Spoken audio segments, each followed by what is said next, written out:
मैं यहाँ आया था गाड़ी में बैठ के, अब जाऊंगा भी गाड़ी में ही, वरना मैं यहाँ से हिलने। किस तरह से आगे बढ़ेगी पुष्पा 3 की कहानी? पुष्पा के मेकर्स ने क्यों बदला वेब सीरीज का प्लान? पुष्पा 2 का आइडिया किसने दिया था? अल्लू अर्जुन की पुष्पा द राइज उस इंसान के स्ट्रगल की कहानी थी जिससे बचपन में ही उसका नाम छीन लिया जाता है। एक गाड़ी चलाने वाले ड्राइवर से लाल चंदन की तस्करी करने वाले सिंडिकेट के मुखिया बनने तक का पुष्पा राज का सफर हमें इस फिल्म के पहले पार्ट में देखने को मिला। फिल्म के पार्ट 2 में यानी पुष्पा द रूल में पुष्पा नेशनल नहीं इंटरनेशनल तस्कर बन गया। फायर से वाइल्ड फायर बन चुका पुष्पा अपनी मां का खोया हुआ सम्मान भी उन्हें वापस दिलाता था। फिर सवाल उठता है कि अब इस कहानी में क्या बचा है? तो आइए आपको बताते हैं कि पुष्पा 3 में ऑडियंस को क्या कुछ देखने को मिल सकता है। पुष्पा 3 की कहानी की शुरुआत फिर एक बार जापान से होती है। अगर आपने पुष्पा द राइज देखी है तो आपको पता होगा कि इस कहानी की शुरुआत जापान से ही हुई, जहां कहा गया कि ये कहानी की शुरुआत हो रही है, कहानी का क्लाइमेक्स बन गया। जापान वो जगह है जहां सूरज सबसे पहले उगता है। जापान के लोगों में शादी का एक रिवाज बहुत मशहूर है। वहां दुल्हा अपनी दुल्हन को महंगे तोहफे देता है। इन तोहफों में गिटार जैसे दिखने वाला एक जापानीज बाजा भी शामिल होता है।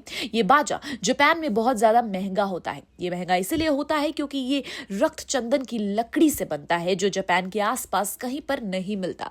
पुष्पा के पार्ट 1 में हमने देखा कि पुष्पा सिंडिकेट का हेड बन गया है, चंदन डीलर के पास पहुंचने का काम संभालने लगा। फिर पार्ट 2 में पुष्पा खुद ही इंटरनेशनल डील करने लगा।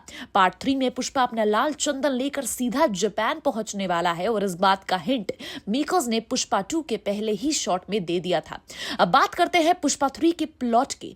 पुष्पा 3 एक प्रतिशोध की कहानी होगी। इस बार पुष्पा के दुश्मन उससे प्रतिशोध लेने की कोशिश करेंगे। इस दुश्मनी की शुरुआत पुष्पा पार्ट 2 में कर चुका है एंड फिल्म के पार्ट 3 में पुष्पा के दुश्मन उसे खत्म करने की कोशिश करते हुए नजर आएंगे। फहद फासिल एंड जगपति बाबू के साथ पुष्पा को अपनी अगली फिल्म में एक नया दुश्मन मिलने वाला है। मीडिया रिपोर्ट्स की माने तो विजय देवरकोंडा की पुष्पा 3 में एंट्री हो सकती है, लेकिन इस बारे में कोई कंफर्मेशन नहीं दी गई। अब फैमिली मैन बना पुष्पा अपने इन दुश्मनों से कैसे लड़ेगा, ये देखने के लिए हमें पुष्पा 3 रैम्पेज का इंतजार करना होगा। अल्लू अर्जुन की पुष्पा 2 ने बॉक्स ऑफिस पर ऐसा तूफान उठाया कि बड़े बड़े रिकॉर्ड्स बह गए। फिल्म ने वर्ल्ड वाइड 880 करोड़ रुपए का कलेक्शन कर लिया।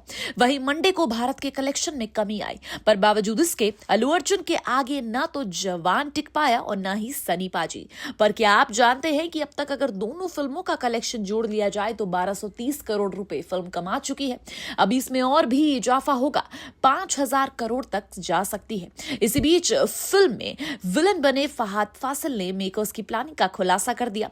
दरअसल मेकर्स कभी भी पुष्पा को फिल्म की तरह बनाना ही नहीं चाहते थे। उनका पूरा प्लान वेब सीरीज का था।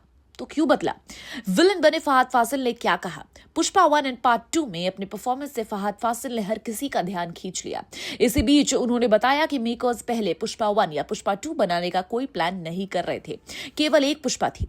फहद फासिल ने कहा कि उन्हें पहले पुलिस स्टेशन का सीन सुनाया गया, फिर इंटरवल एंड फिर उनके किरदार का एक हिस्सा। कुल मिलाकर मेकर्स एक ऐसे शख्स की कहानी दिखाना चाहते थे जिसकी कोई पहचान नहीं थी और उसे कोई जानता नहीं था, पर वो जिंदगी में सब कुछ हासिल करना चाहते थे। ऐसी ही कहानी मेकर्स के दिमाग में पुष्पा को लेकर चल रही। हालांकि लाल चंदन वाला प्लान तब भी था। फहद फासिल के मुताबिक सुकुमार नेटफ्लिक्स की एक वेब सीरीज बनाने वाले हैं, पर क्योंकि सीरीज में कई सारे एपिसोड होंगे तो काफी कुछ बनाने के लिए सोच लिया गया। फिल्म आई तो सुकुमार वही फिल्म को खत्म करना चाहते थे जहां से शुरुआत हुई, पर शूटिंग से पहले लाइन देने के लिए बाद में काफी कुछ बदलाव लिया गया। कुछ वक्त पहले सुकुमार ने ही खुलासा किया कि फिल्म के दूसरे पार्ट का आइडिया मैत्री मूवी मेकर्स के सीईओ चेरी से मिला। इसके लिए शुक्रिया अदा भी कहा गया, पर ऐसे चांसेस हैं कि स्क्रिप्ट को देखने के बाद फैसला लिया गया हो कि फिल्म बनाने में ही फायदा है। दरअसल फहद फासिल ने इसका जिक्र नहीं किया, इस वजह से कि फालतू के सीक्रेट्स रिवील हो जाएंगे, लेकिन जो है सो है and we are loving the film. But yes, आपने पुष्पा 2 अभी तक देखी है नहीं? हमें कमेंट सेक्शन में जरूर बताइएगा एंड आप पुष्पा 3 के लिए कितने एक्साइटेड हैं ये भी जरूर बताइएगा।